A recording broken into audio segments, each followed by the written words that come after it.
Hello everyone and welcome back to the Great Book of Grudges. My name is Nathan and we've got some more news today. We've got the introduction to Tamacon, the Nurgle roster which will be expanded with this DLC, and also some really big details on the Nurgle rework. This is a blog that should have gone live now. You know, with Creative Assembly sometimes the blog takes a while to update, but yeah, we're going to go through it. Also, funny enough, the banner is broken. It seems to have actually compressed into itself, but everything else I've already had a look is perfectly fine in terms of visuals. So yeah, let's read over the details and check out what we're going to be able to use with Nurgle very soon. Alright, so we got 2 bits of information for Tamacon, some nice screenshots too. Let's start off. Tamacon is rumored to be many things: a monstrous warlord, an arrogant commander with Nurgle's favor, a hideous mutated giant corpse maggot. Rumors aside, one thing is for certain: an army is gathering in his name, and even the Elector Counts themselves will have their resolve pushed to its breaking point when it arrives. So yeah, like I said during the trailer, they're really pushing the narrative of Tamacon's book, The Throne of Chaos, which is awesome, you know? The more they go with the source material, the better it is. At least that's my general interpretation of how things have been going for Total War Warhammer. But yeah, let's go here. At a glance, here's what Tamacon brings to the table. Tank. The combined durability of an ogre infested with a corpse maggot of Nurgle makes this legendary lord tough to kill. Yeah, he's going to be super durable. Hard hitter. Wielding an axe with great bullish strength, this unit hits especially hard with high armor piercing damage. Yep. Bubulos. Tamacon can be mounted atop the unique Toad Dragon Bubulos for aid in combat and traversal. I have been told that, yeah, you're going to have to unlock him naturally. Well, we can see Tamacon on foot there anyway, but yeah, you're not going to get the big dragon at the very start of your campaign. And finally, Tamacon's Chieftains, a unique campaign mechanic focused on recruiting the strongest warriors around and earning their fealty to achieve ultimate victory. We're going to actually see what this does later on in the blog, but yeah, let's continue. As a true reveler in death and decay, Tamacon, the corpse maggot, once burrowed into the flesh of other mortals to become their puppet master, never finding the perfect match until now. Adoring the power that the mass and strength of an ogre body brings him, Tamacon grew attached to the only form he commands today, the body of the ogre tyrant Karaka Break Mountain. So yeah, this is something important. He's not going to have changing bodies and stuff that we know in the story. Well, in the story, he basically had like 3 different bodies and then tried to take another one near the end.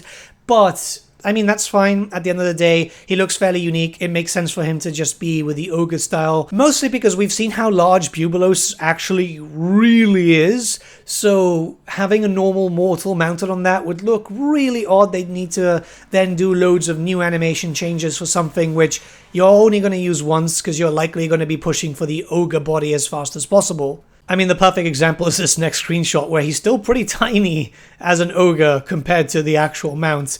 But yeah, we've got a little bit more information here. Once on the battlefield, Tamacon has a suite of abilities at his disposal. First up, Feast of the Maggot Lord, a passive ability only triggered upon his death as a large-stitched attempt to cling onto the margins, delivers serious damage to the victim, outright killing those below a certain health threshold, and granting Tamacon a second win to get back into the fray. Okay, so there's a chance for him to come back, kind of like in the tabletop, I guess? This would be the whole situation of the maggot coming out, you'd have to roll a dice, and maybe he could come back, which was quite a cool system. Next we have Nurgle's Favored Son. This active ability grants him melee defense and increased ward save, and the Rotting Host passive ability decreases the weapon strength and leadership of those within 35 meters of Tamacon, the latter of which can be decreased even further with an Ogre Kingdom classic R-Spelch, for fuck's sake.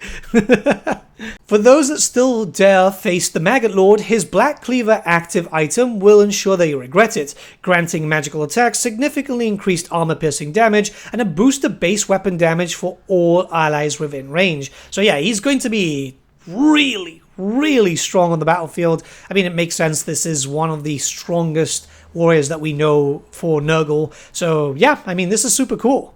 Now we've got the mechanic Tamacon's Chieftains. This is something that unfortunately leaked yesterday, it seems, but yeah, let's talk about this. With the body of Karaka Break Mountain as his own, Tamacon's knowledge is matched only by his strength, and he will use both to gather the strongest warriors the world has ever seen and adopt them in his own twisted army, absorbing the strength of those that could not defeat him. Tamacon can gain the fealty of many chieftains from various cultures of the Warhammer world and unify them under a single banner. his banner. Using his two key resources, Dominance and Fealty, Tamukan can decide how best to manage his acquired chieftains. Dominance, the main resource, is gained from winning battles. This must be spent to acquire chieftains, activate their abilities, and add their units to his own recruitment pool. The fealty of a chieftain is increased by taking action that said chieftain approves of, whether it be raiding settlements, razing cities to the ground, or wiping various opposing forces off the map. For example, if Tamukan seeks a devoted chieftain from the Chaos Dwarfs, he best express the same hatred for the Skaven as they do. When their fealty increases, Tamukan can reap the benefits in favor, units, and special abilities, culminating in a mighty thematic quest battle on his path to gaining boundless loyalties from these great warriors. Okay, this is actually pretty interesting. So we can see here with Kha'Zix, we've got a bunch of different bonuses that we can get, including getting unit capacity for Chaos Chariots of Nurgle, Rot Knights, and Toad Dragons. Now those are going to be things that we're going to be recruiting naturally, but we've got a Chaos Warrior, we've got a Famir, we've got a Skin Wolf, we've got a Beastman, and we have a Chaos Dwarf, meaning that we're likely going to be seeing some different units. In the trailer we did see, for example, Mammoths, so it's likely we're going to be able to get some Chaos War Mammoths, which follows the story of the whole Dolgans joining up with Tamukan. There are some chieftain abilities too, which seems to be something that's going to be on a cooldown. For example, with Kha'Zix, enables attrition for enemy armies in Kha'Zix's current army province, or chance to spread the plague by 20% for all armies. Oh, actually quite good, especially since we know that there's a plague rework that we're going to be talking about a bit later. Unfortunately, the images aren't great quality. They didn't really give us the images in high res, but it's understandable because right now they're working on getting all the blogs ready for you guys to read. But yeah, I mean, that sounds actually pretty damn cool. The fact is, getting a bunch of different units is going to be quite cool. Funny enough, I don't think the Famir actually join up with Tamukan. In fact, the Famir in the story try to kill off his armies when they go to the Ghost Fells. So a little bit of a change here, but it'll be nice to get a Famir. We got a Skin Wolf there. Yeah, man, I'm super happy to see them trying to follow the story too. Even with minor changes, it's still a big thing. Remember, the Throne of Chaos is one of the best campaigns the Games Workshop ever did and sadly never completed. Alright, we got Kha'Zix the Befouled here. This is the legendary hero for Nurgle. So, legendary hero Kha'Zix the Befouled, Kurgan chieftain of Nurgle, serves as a living memory of what Nurgle's blessing can do to the soul. This mighty Chaos champion gave everything to Nurgle, losing his voice to Nurgle's rot, and sacrificing his form so that he could stand alongside Tamukan as a mass of corrupted flesh in service of the Lord of Decay. Being one of the first to join Tamukan's banner, Kha'Zix swept through the Chaos Wastes as his chief lieutenant, commanding his own infested gang of horsemen with the Rot Knights, who we'll be meeting shortly. In battle, Kha'Zix is a tank. His health regenerates in combat, and thanks to his corrupted flesh passive ability, he's granted an increased ward save when above a certain health threshold, making him harder to fell. Always mounted atop a Rot Beast, he's always mounted, Kha'Zix has access to a Befouled Charge, a passive that triggers when charging, of course, granting himself and nearby allies increased speed and increased charge bonus while stripping the enemy of their charge defense versus large attributes. Ooh, wow. Plus, with his Sword of Filth item, Kha'Zix can spread Decay to those he strikes, afflicting them with decreased melee defense and armor. Ooh, he's going to be pretty good. I'm imagining he's also going to be available to the Chaos Warriors, probably to Festus and Archeon, and when also with the other Nurgle factions like Epidemius and Kugath. This sounds pretty damn good, especially with having, a lot of debuffs versus anything that does damage versus large entities, considering that a lot of stuff for Nurgle is large. Okay, we're jumping into the roster now, so these are generic troops that will be available to all the Nurgle factions, and obviously some Chaos Warriors and some Beastmen factions too. But yeah, first is the Chaos Lord of Nurgle. Having earned the great favor of the Lord of Decay, the Chaos Lord of Nurgle stands as a generic Lord to the Chaos God, with skills only held by the very best of Chaos Warriors who leave nothing but rot in their wake. With a sword and shield and a variety of mounts at their disposal, the Chaos Lord of Nurgle leads as a durable and beefy warrior with increased health pool. As a debilitating unit, this Lord inflicts poison damage and fear upon the enemy, while buffing nearby troops by spreading leadership and melee damage reflection bonuses to them with Rot or Die. Okay, cool. So you're going to make your Chaos Warriors, well, pretty much every demon and stuff more durable, but with Tamacon you're probably going to go with as many Chaos Warriors as possible to keep the theme. But who could forget the weapons he seeks? The Father of Blades, rumored to be the first sword he ever forged, is an active augment that the Chaos Lord of Nurgle can acquire to increase his armor-piercing damage and reduce the melee attack of nearby foes. Debuffs also. Cool. I mean, look, this is a big thing. I know some people aren't going to be too happy that we're getting some generics and stuff, but again, Lord and Hero options is very, very important, because this will benefit your Chaos Warrior factions too, especially if you like, well, you know, having Nurgle-themed armies. Army theming for the Warriors of Chaos and even the Monogod factions is very, very important. I, for one, when I play Tamacon, I'm not going to want to use Heralds. I'm going to want to use as many Mortals as possible because it just fits the theme. We also have a generic Chaos Sorcerer of Nurgle, and yeah, the usual thing, right? Powerful spellcasters capable of harnessing the raw winds of magic have found themselves at home with the Lords of Decay's troops as the Chaos Sorcerers of Nurgle, a new generic hero, with both access to the Law of Nurgle and the Law of Death, and, like many units of Nurgle before them, these debilitating casters boast poison attacks and the Fear attribute. Cool. They also serve as the army of Nurgle's healers, with access to various means of regenerating their allies, making them a vital asset on the field. Oh, sweet. Okay, well, that was surprising. Well, healing is obviously very important. You don't see a lot of that with the Chaos armies, so yeah, I'm really, really impressed. Like, Nurgle is pretty tanky as it stands, so having heals is just going to make them a lot better. Yeah, super, super keen here. Oh, and before anyone complains, just a quick note, I have been told by Creative Assembly that they have used the wrong pick for this, so yeah. The guy that does the blogs isn't in the office, I guess, but yeah, he does look different, he does look fairly unique. We're going into the generic troops now, and here are the Pestigors. Blessed since birth by Nurgle, the Pestigors of disease and pestilence serve their god with the trademark vigor of their fellow beastkin, alongside the infested, oozing, bloated skin from the Mark of Nurgle. In the heat of battle, as well as debilitating their foes, they seem to like that word, it's been mentioned a lot in this blog.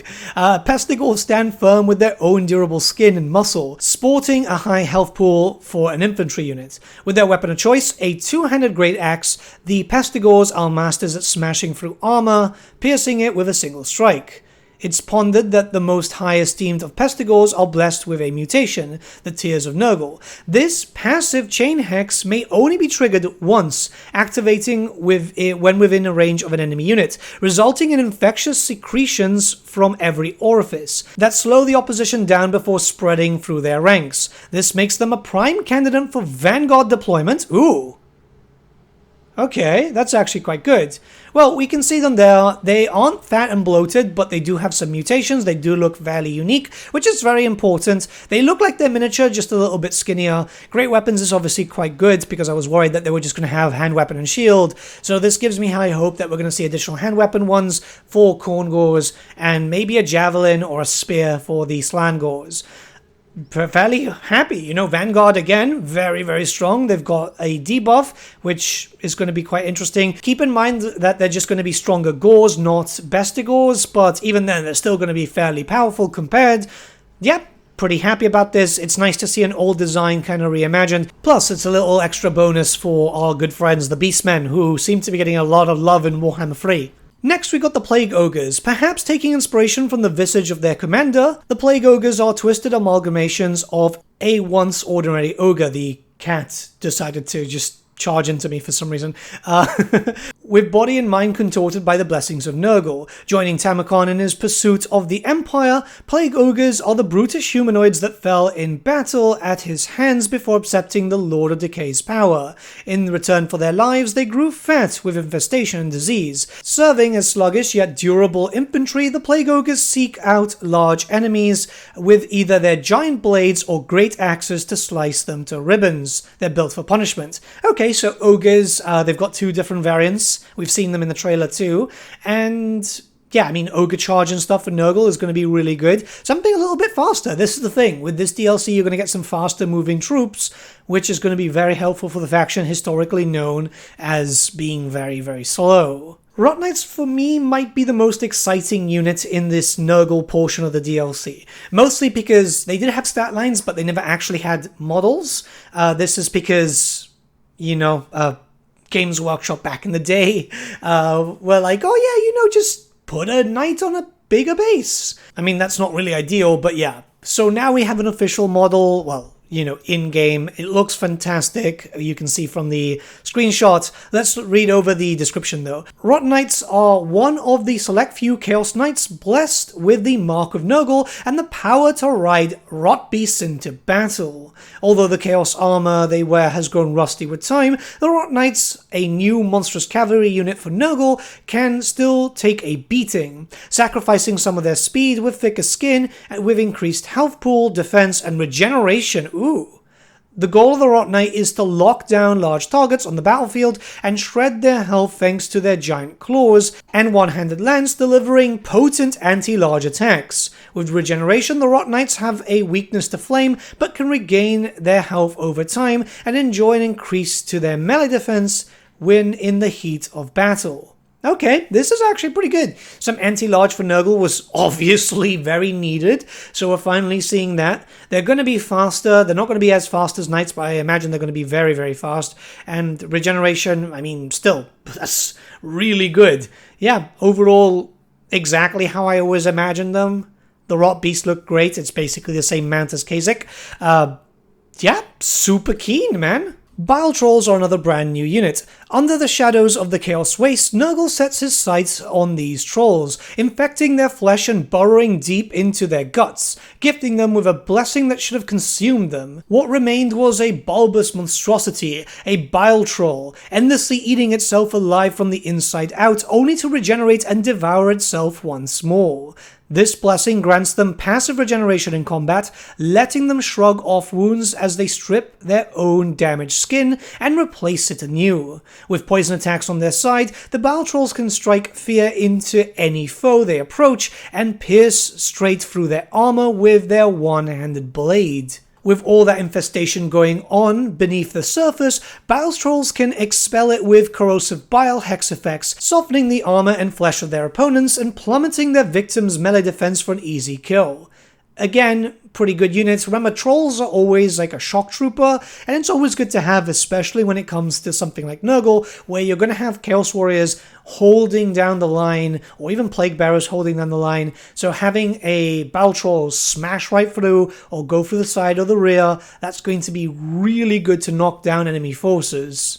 And finally, the Toad Dragon. So yeah, you're not just going to have the mount option, you're going to have this as a large, monstrous unit. The true horror of Nurgle doesn't just lie within the bellies of its rotten soldiers, but also within the reptilian nightmare that often dwells in the northern wastes of the known world. The Toad Dragon, a rare-sighted monster for Nurgle, brings a thoughtless level of hunger and violence to anything that crosses its path, melting flesh with its breath or squashing victims flat with its weight. With the help of its cruel anatomy, the Toad Dragon swipes through armor with its thick claws and lashes out targets with its proboscis tongue, snatching them from their hiding places and reeling them into its gaping maw.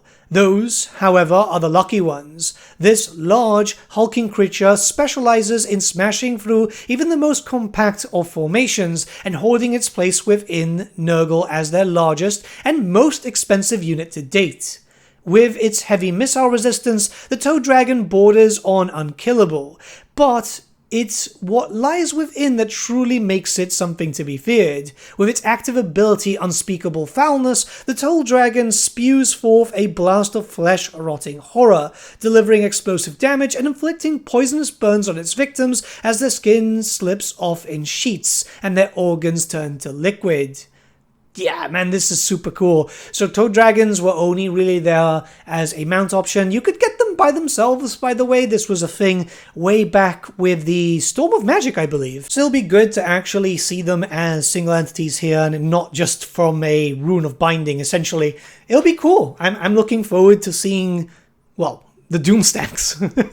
But we're not done. You see, while the roster is complete, we're getting a rework for Nurgle, and this isn't a Shadows of Change style rework. This is actually quite substantial. So yeah, we're going to talk about all the stuff here. Before we wrap up this grim tale of Tamokon and all things Nurgle, we wanted to address something that's important to both us and you, our players. We've taken in lots of your feedback from our prior DLC regarding legacy race updates, and we're committed to making the rejuvenation of those races' core mechanics a key element with the release of Thrones of Decay. With that in mind, here's what we've cooked up to enhance Nurgle as a whole for the Grandfather's Lords, both present and future. Yep, there's going to be another one. Alright, Plagues. Plagues have been completely reworked from the ground up, impacting Kugath Plaguefather, Festus, and Tamokon. Here's a sneak peek at the new Plague system. Also Epidemius, but I guess there was not really a plan to reveal Epidemius at the beginning, and then until later, and then that just became a thing. So yeah,